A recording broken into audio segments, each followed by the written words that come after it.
कैसे हैं आप सभी? आई होप अच्छे होंगे, राइट। चलिए मैं चैनल पे आज स्वागत करती हूँ और आज मैं आपके लिए लेके एक्सरसाइज 6.5 का क्वेश्चन नंबर 10। तो प्लीज ध्यान समझिएगा, साथ ही लाइक शेयर करना मत भूलिएगा। ओके, आइए स्टार्ट करते हैं। बहुत ही अच्छा समय। देखिए क्या कहना है इसमें।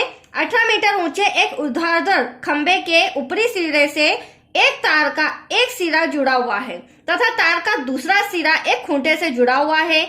खंबे के आधार से खूंटे को कितनी दूर पर गाड़ा जाए कि तार तना रहे, जबकि तार की लंबाई 24 मीटर हमें दी गई है। मतलब तार की जो लंबाई हो कितने मीटर? 24 मीटर। और 18 मीटर ऊंचा एक ऊर्ध्वाधर खंबा है। तो चलिए सबसे पहले हम एक खंबा बना लेते हैं। और चूंकि खंबा स्ट्रेट होता है बच्चों, देखिए यहाँ पर हम 18 मीटर ऊंचा एक खंबा बना लेते हैं। ये देखिए, ये मैंने बना लिया खंबा। कितना इसका मेजरमेंट है? 18 मीटर। अब आगे क्या कहा गया है? ऊंचे एक ऊर्ध्वाधर खंबे के ऊपरी सिरे से। तो ऊपरी सिरा ये होगा बच्चों खंबे का। ऊपरी सिरे से एक तार का एक सिरा यहाँ पर जुड़ा हुआ है। ठीक है, समझ लीजिए, यहाँ पर जोड़ दिया। तथा दूसरा तार का दूसरा सिरा एक खूंटे से जुड़ा हुआ है। तो जाहिर सी बात है खूंटा इधर ही होगा, या तो इधर भी ले सकते हो, बट मैं ट्रायंगल इधर बना रही हूं तो खूंटा यहाँ पर हम ले लेते हैं। तो तार का दूसरा जो सिरा है वो एक खूंटे से बंधा है। तो यहां से यहां तक तो हम ये तार बना लेते हैं, राइट। अब क्वेश्चन ये बनता है कि खंबे के आधार से, ये रहा हमारा खंबा, ये रहा खंबे का आधार। तो खंबे के आधार से खूंटी को कितनी दूर पर गाड़ा जाए, मतलब कि यहाँ गाड़े, यहाँ या फिर यहाँ या फिर यहाँ, ऐसे कितनी दूरी पर गाड़ा जाए कि तार तना रहे, बिल्कुल स्ट्रेट रहे, राइट। जबकि तार की लंबाई 24 मीटर है। तो यहाँ पर हमें तार की लंबाई भी दी गई है जो कि 24 मीटर है। अब हमें यहाँ पर दूरी फाइंड करनी है कि इस खूंटी को यहाँ पर गाड़ा जाए, यहाँ पर या फिर यहाँ पर। तो एटलीस्ट ये हमें फाइंड करके बताना है। तो आया आपको ड्रॉ के थ्रू क्वेश्चन समझ में बच्चों? बहुत ही इजी है। क्वेश्चन नंबर 9 भी इसी अकॉर्डिंग था। अब चूंकि खंबा स्ट्रेट होता है तो यहाँ पर भी 90 डिग्री का एंगल बन रहा है, और जब 90 डिग्री का एंगल बन रहा है तो ये हमारे लिए क्या है? समकोण त्रिभुज है, जिससे हम यहां से यहां तक की दूरी पता कर लेंगे कि कितनी दूरी पर हमें ये खूंटे को गाड़ना है, राइट। इसे नाम दे देते हैं ABC। एक तरह से ये हमारा त्रिभुज बन चुका है। चलिए अब जो दिया गया है पहले वो हम रिटर्न कर लेते हैं। तो क्या दिया है? ऊर्ध्वाधर खंबे की ऊंचाई। तो लिख लेते हैं ऊर्ध्वाधर खंबे की ऊंचाई इक्वल्स टू 18 मीटर, राइट। ये हमें इंफॉर्मेशन दी गई है। साथ ही साथ हमें तार की लंबाई भी दी गई है। तो यहां पर लिख लेंगे तार की लंबाई।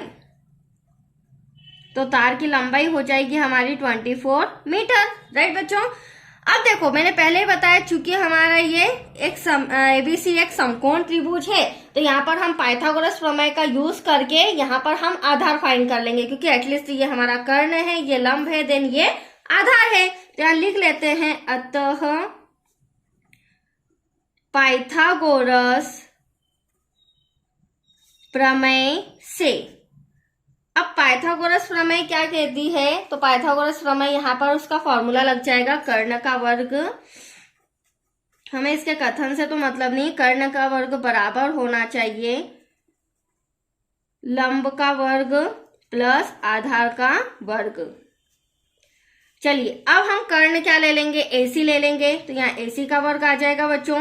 लंब हमारा AB हो जाएगा, AB का वर्ग ले लेते हैं। देन आधार हमारा BC हो जाएगा, ये आ गया हमारा BC का वर्ग। अब जो मेजरमेंट हमें दिया गया फटाफट वो हम लिख के इसे सॉल्व करते हैं। Very simple. अब AC क्या है हमारा? 24। तो यहाँ पर 24 का स्क्वायर हो जाएगा।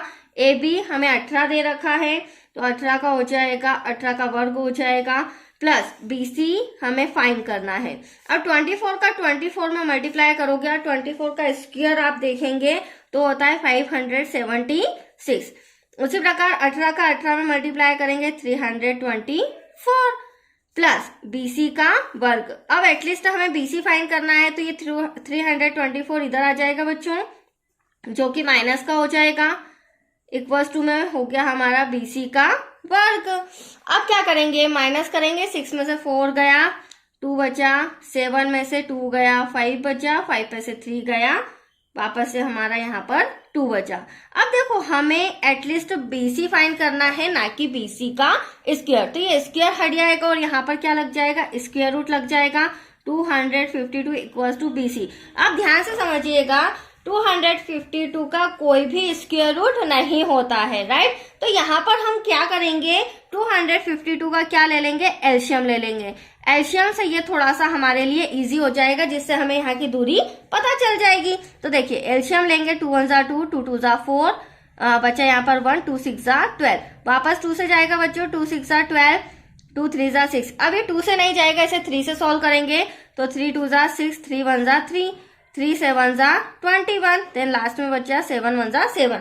चलिए अब इसके फैक्टर्स हम लिख लेते हैं। तो BC को अब हम यहाँ लिख लेंगे, अंडर रूट में फैक्टर्स आ जाएंगे 2 multiply by 2 multiply by 3 multiply by 3 multiply में 7। अब आप देख सकते हैं ये बेसिक चीजें हमें आती है कि अंडर रूट में जो स्क्वायर वाला रहता है तो उसमें से 2 पेयर में से एक बाहर आ जाता है। तो यहाँ पर 2 2 है, एक बाहर आ जाएगा। यहाँ पर 3 2 है, एक बाहर आ जाएगा। बट अंडर रूट में 7 क्योंकि उसका कोई पेयर नहीं है, तो एटलीस्ट BC इक्वल्स टू 3 2 जा 6 अंडर रूट 7 मीटर आपका स्क्वायर, सॉरी आपका आंसर आया है, राइट। तो उन दोनों के बीच जो दूरी आई है कि खूंटी कहाँ बांधी जाए, तो वो दूरी आई है 6 अंडर रूट 7 मीटर। तो आया आपको समझ में, बहुत ही अच्छा सम था, कंप्लीट हो चुका है।